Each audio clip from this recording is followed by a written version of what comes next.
¿Qué tal? ¿Cómo están? Les saluda Edson Sánchez y bienvenidos a Impacto Económico. Vamos a repasar los titulares de esta jornada. En México, el desempleo registra una baja en diciembre pasado. En América Latina ampliamos los detalles.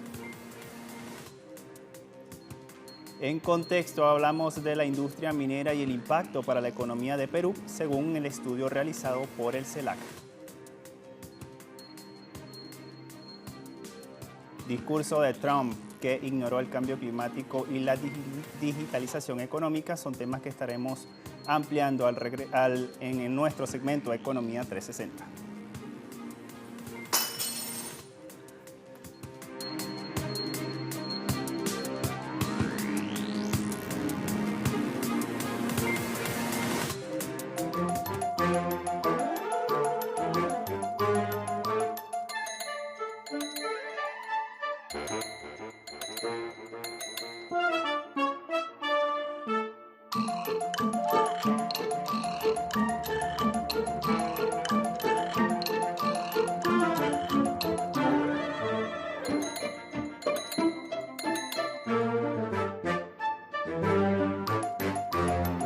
En México, las políticas sociales del presidente Andrés Manuel López Obrador lograron disminuir el desempleo. Datos difundidos por el Instituto Nacional de Estadísticas revelan que la tasa de paro en México bajó a 3.1% en diciembre pasado contra el 3.5% del mes anterior, mientras que en su comparativo anual retrocedió 0.5%. Por otra parte, la tasa de subocupación representó el 7.7% y en su comparación anual esta tasa fue la mayor a la del mismo mes de 2018, que se ubicó en 7.3%. En cuanto a la tasa de informalidad laboral, también mejoró el mes último de 2019 al reducirse 56.08% desde 56.76% en diciembre de 2018. Al cierre de 2019, 60.4% de la población de 15 años y más en el país se ubicó como económicamente activa.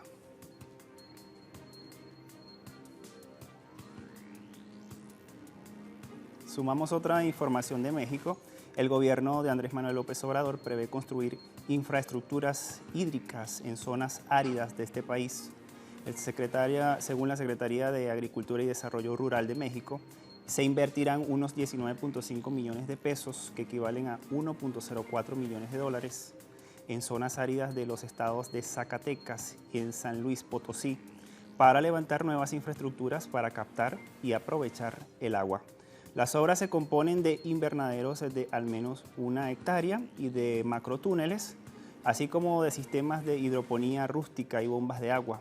Se priorizan los productos que requieran una menor demanda de agua, como algunas especies nativas que aportan valor al ganado. Una vez se culmine la primera fase en Zacatecas, el modelo de obras para paliar la aridez se extenderá a 20 estados de México. El Departamento del Tesoro de Estados Unidos autorizó transacciones con el Banco Central de Venezuela.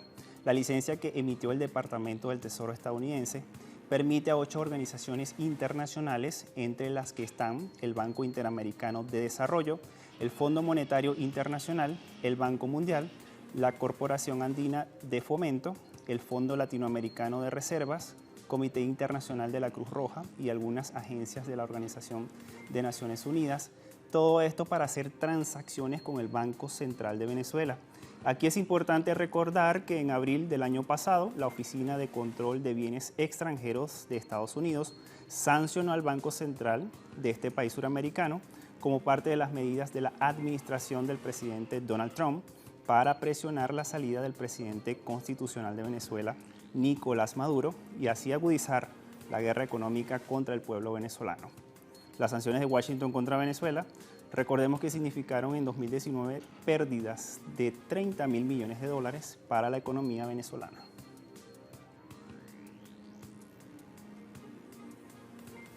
Las exportaciones de productos en Panamá hasta el mes de noviembre del año pasado registraron un alza de 5.3%, según un reporte de la Contraloría Central de este país. Entre el grupo de productores agrícolas, el banano mantuvo uno de los primeros lugares al obtener incrementos de venta de 3,2% en contraste con 2018. El melón también registró mejoras en las exportaciones y hasta noviembre registró un aumento de 58,1%. La sandía, el café y la carne de bovino mejoraron su comercialización al exterior con alzas de 33,9%, 41,3% y 43,4% respectivamente. Los menos favorecidos fueron las ventas de piña con una contracción de 24,4% y el camarón de menos 36,8%. Desechos de acero, cobre y aluminio en 25%.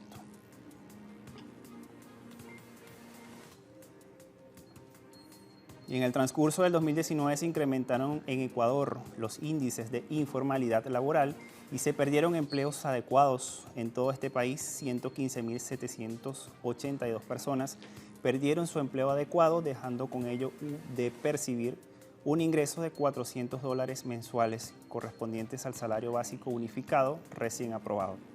El mayor impacto negativo del mercado laboral se había registrado en Quito, donde el subempleo subió de 9,7% a 13,9%, mientras 8.018 capitalinos perdieron su trabajo formal. De acuerdo a la Corporación de Estudios para el Desarrollo, en todo el país y en especial en Quito se registró una reducción del empleo en el sector público, mientras en diciembre de 2017 representaba el 18,8% del empleo asalariado total. Para el mismo mes de 2019 representaba 16,7%. A escala nacional, 25% de la población vive con un ingreso mensual de $84,82 o menos, y en la ruralidad el porcentaje llega a 41,08%.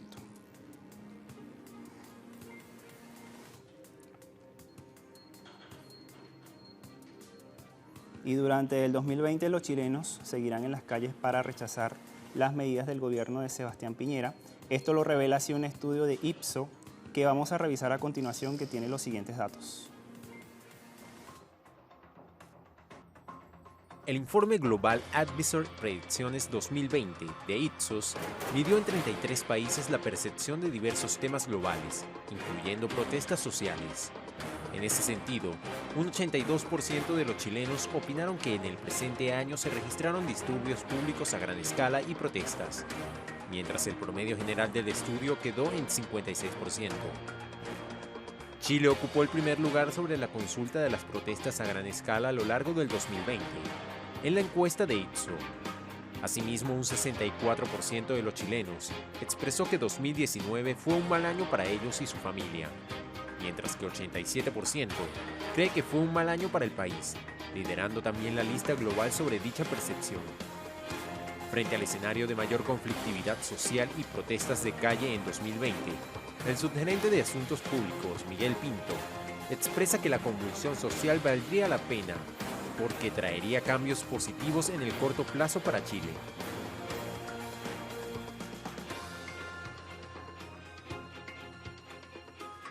Al regreso de esta primera pausa en nuestro segmento En Contexto, vamos a revisar la industria minera en Perú. Todos los detalles al regreso.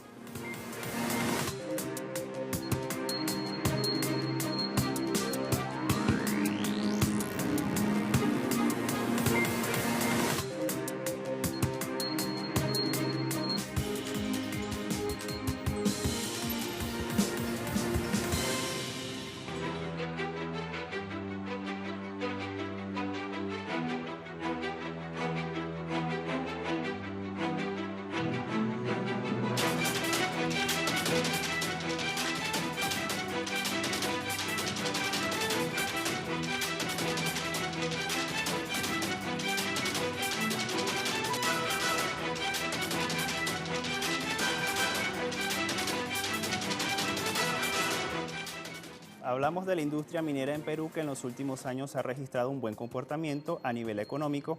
Esto lo destaca así un estudio elaborado por investigadores del Centro Estratégico Latinoamericano de Geopolítica, que es el CELAC, donde se aborda, entre otros temas, la renta minera al país y su aporte real a la sociedad. De acuerdo a una investigación del Centro Estratégico Latinoamericano de Geopolítica, el CELAC, el modelo extractivo del Perú, a diferencia del de Canadá o el de Australia, es de viejo data. Sin embargo, las divisas obtenidas en Perú en años recientes por la industria minera no se transformaron en matriz productiva y la productividad laboral creció levemente. Pese al crecimiento económico de los últimos 20 años del modelo extractivo, los trabajadores siguen sin tener seguridad económica, viven en la informalidad y carecen de un sistema de pensiones que los proteja en la vejez. Perú es uno de los países con mayor riqueza natural del mundo. Por ejemplo, en cantidades totales de cobre y zinc, ocupa el tercer lugar mundial, sobre el oro el quinto lugar y la plata el primer puesto. Con el fin de ampliar la explotación de los minerales en la década de los 90 se introdujeron reformas constitucionales y nuevas leyes que permitieron la exploración y explotación privadas. En 1991 se introdujo la Ley de Promoción de Inversiones en el sector minero y con ello se registró un crecimiento sostenido de la producción. Asimismo, a partir del boom del precio de los commodities, a comienzos de la década del año 2000, el crecimiento de la producción se aceleró apoyado por la inversión extranjera y las nuevas tecnologías. En 2005, la producción de minerales alcanzó el 13,9% del Producto Interno Bruto peruano y en 2018 bajó a 11,8%. Pese a que la actividad aportara menos que la industria de los servicios al Producto Interno Bruto de Perú, cuyo rango alcanza el 49,6%, la importancia de la minería radica en el acceso a las divisas. Las exportaciones totales del país entre los años 2000 y 2018 aumentaron 605%, mientras que las ventas mineras lo hicieron 797% en dicho periodo, alcanzando una participación de 58,9% de los ingresos. Y en medio de este escenario de crecimiento, no cabe duda que la industria minera goza de buena salud. Sin embargo, cuando se trata de revisar los aportes fiscales al sector del Estado peruano, que es el dueño de los recursos naturales del país, las cuentas no son tan favorables. ¿Qué encontró el CELAC al respecto? Vamos a verlo a continuación. En general, la tributación a la minería en la década de los 90 fue marginal y con pequeños tributos. No fue sino hasta 2004 que se comenzó a cobrar la primera regalía minera, que tenía tasas de 1,2 y 3% sobre el valor de la venta de los minerales concentrados. La investigación CELAC indica que desde inicios del siglo XXI, las empresas mineras comenzaron a explotar de manera intensiva los recursos mineros del Perú, mientras en los 90 la producción de los principales minerales del Perú sumaba 4,4 millones de toneladas métricas anuales. Para 2010 la producción llegaba a 9 millones de toneladas métricas. Al efecto de los últimos años se suman los altos precios internacionales, con los cuales el Perú pasó a exportar en promedio de 2.200 millones de dólares anuales en los 90 a 9.000 millones de dólares en la primera década del siglo XXI. En un contexto de superlativa producción minera, precios altos y ganancias extras, se intensificó el reclamo de comunidades asentadas en lugares de explotación, al ver la afectación ambiental de la actividad y la gigantesca acumulación de riqueza de las empresas privadas. La legitimidad del modelo minero en Perú estaba en disputa, pero el lobby minero pujó para sostener la estructura excluyente y de baja repartición de rentas hacia el Estado. Para dar con el apaciguamiento del descontento popular, se creó el Programa Minero de Solidaridad con el Pueblo en 2006 y el Mecanismo de Inversión en Obras por Impuesto en el año 2008. En septiembre del 2011 se establecieron 3 nuevos instrumentos: una nueva regalía, el impuesto especial a la minería y el gravamen especial a la minería.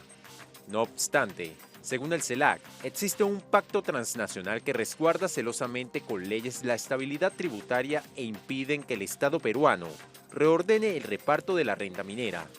La alicuota de la nueva regalía oscila solo entre 1% y 12%, dependiendo del margen operativo, mientras que el impuesto y el gravamen especial varían máximo de 8,4% a 13,12% respectivamente, tarifas consideradas marginales. Y se habla de la marginal tributación de las empresas mineras del Perú y a esto se agrega la evasión directa del sector. La evasión de la minería ilegal e informal habría alcanzado 1.742 millones de dólares durante el periodo 2003-2014. Esto representa en promedio anual entre 7,3% y 11,2% del impuesto a la renta de tercera categoría que se recauda en el sector minero. El CELAC, por su parte, señala que la minería ilegal es solo un factor dentro de toda la pérdida del Estado por evasión. El gran componente está donde se genera el gran excedente minero. Esto quiere decir que las grandes empresas que exportan el material. La empresa minera Yanacocha, una de las grandes exportadoras de oro del Perú, hizo uso indebido de los costos con la intención de reducir su pago de impuestos. En 2013 reportó, por ejemplo, ingresos por 1.400 millones de dólares y pérdidas contables por 526 millones de dólares. Para ello utilizó el artilugio contable de registrar costos atípicos en concepto de deterioro de activos de larga duración por un valor de 1.038 millones de dólares.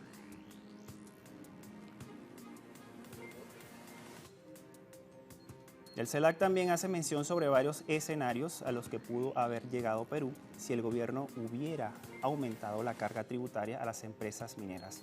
En promedio, entre 2005 y 2018, el país se quedó con tan solo 10% del total minero exportado. Si desde 2005 hubiese impuesto una participación estatal del 20% a las exportaciones hasta 2018, la nación habría conseguido más de 29.000 millones de dólares adicionales a los que ya había recibido. El valor representa 18% del Producto Interno Bruto del año 2018, pero en Perú ha perdido 2.200 millones de dólares anuales que pudieron generar crecimiento y bienestar. Los recursos extras pudieron generar bienestar incluso bajo políticas pro mercado. De acuerdo con el CELAC, con los dólares ahorrados anualmente se podría dotar de mayores reservas para que el sistema financiero privado pueda de esta manera expandir el crédito al sector privado, estimular la inversión y mejorar las condiciones de vida de la población. También se puede crear un fondo de ahorro público-privado que sea administrado por la Seguridad Social, en el que después de 35 años de acumulación y capitalización, sus rendimientos sirvan para pagar una pensión no contributiva.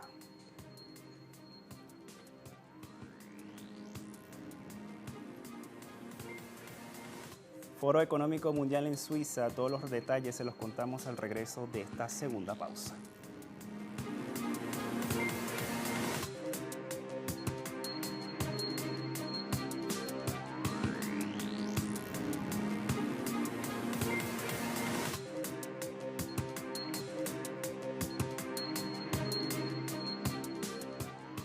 Les contamos que en la ciudad suiza de Davos inició este martes el Foro Económico Mundial, que reúne a empresarios y jefes de Estado.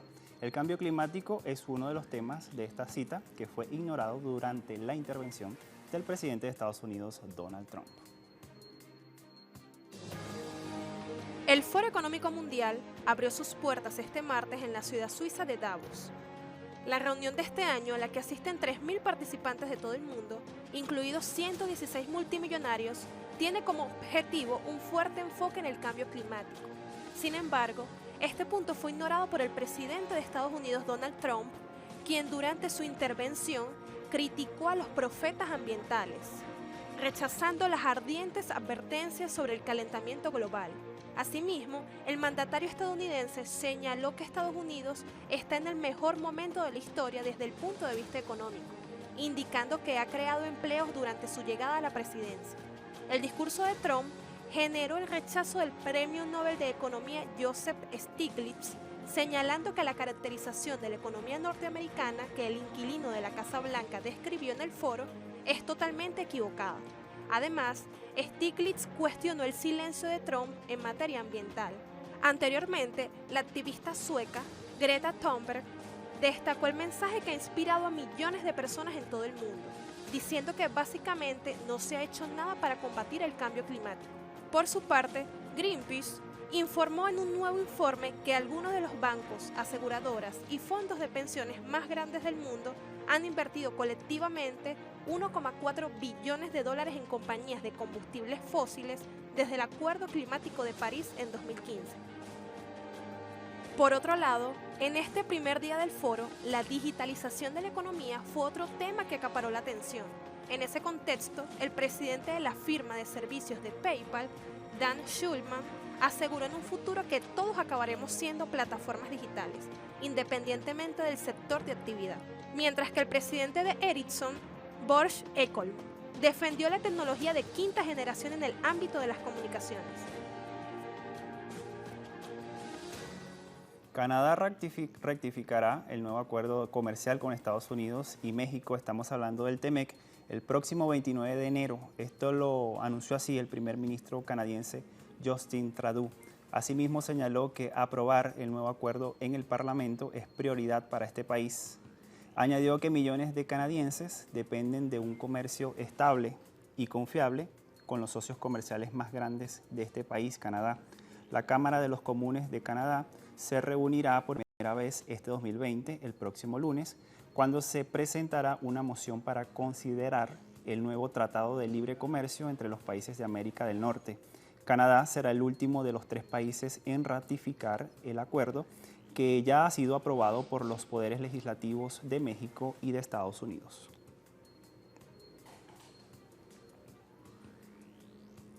Y China mantuvo una inversión directa saliente constante en 2019. Esto lo ha manifestado así el viceministro de Comercio del país asiático, Qian Keming. La inversión directa no financiera saliente registró $110.600 millones en 2019, 8.2% menos, pero aún así indicó Keming que no hubo una caída en las ganancias, siendo la estructura de inversión saliente más equilibrada en 2019, dirigida a la industria de arrendamiento, servicios comerciales, sector manufacturero y comercio mayorista y minorista. Asimismo, la inversión en los países de la Franja y la Ruta fue de $15.000 millones, con un alza de 0.6%. China también mejoró sus métodos de inversión, completando 404 fusiones y adquisiciones con una facturación de $30.700 millones y atrajo a miles de empresas a establecer sus oficinas en zonas económicas en el extranjero, con una inversión de $41.900 millones estadounidenses.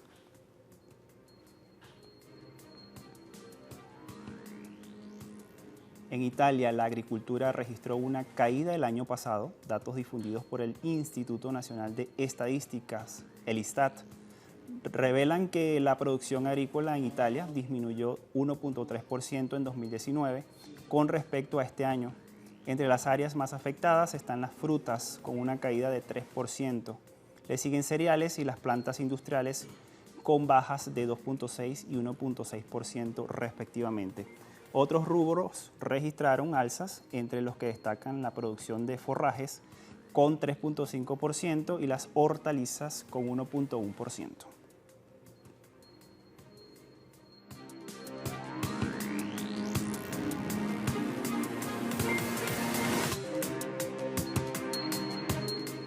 Tiempo de revisar los indicadores petroleros al cierre de la jornada de este martes. La relación para WTI marca $58.44 el barril y pierde 0.51%. Brent de referencia en Europa se ubica en $64.81 el barril y tiene una baja de 0.55%. El crudo venezolano se ubica en 388.23 yuanes y tiene una baja de 24.19 yuanes al cierre de la semana pasada. Así llegamos al final de esta emisión de Impacto Económico. Recuerde visitar todas nuestras redes sociales. A todos muchas gracias. Hasta la próxima.